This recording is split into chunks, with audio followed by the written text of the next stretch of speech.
Semakin dekatnya bulan haji, pemerintah mengeluarkan keputusan penting dan bersejarah disampaikan melalui Kementerian Agama terkait pelaksanaan Haji 2020 atau 1441 Hijriah.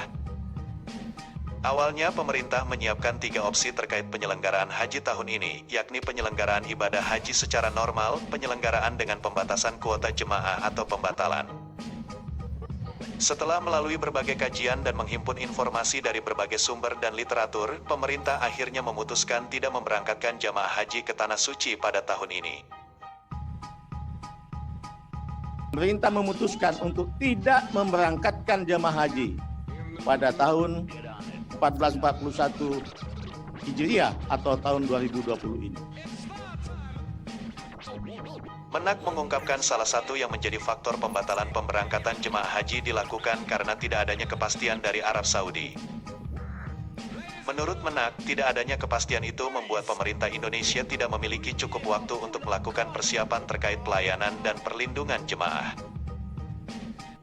Selain faktor dari sikap pemerintah Arab Saudi, Kementerian Agama telah melakukan kajian literatur serta menghimpun sejumlah data dan informasi tentang haji di saat pandemi di masa-masa lalu.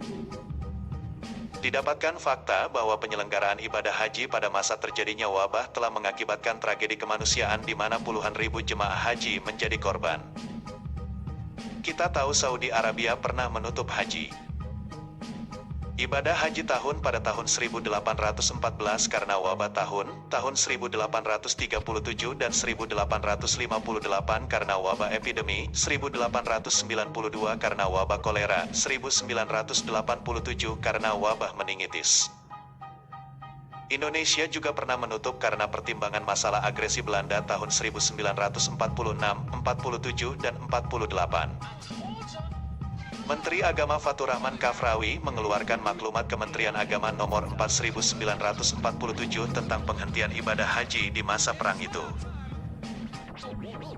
Pemerintah mengaku ini adalah keputusan tersulit yang pernah diambil.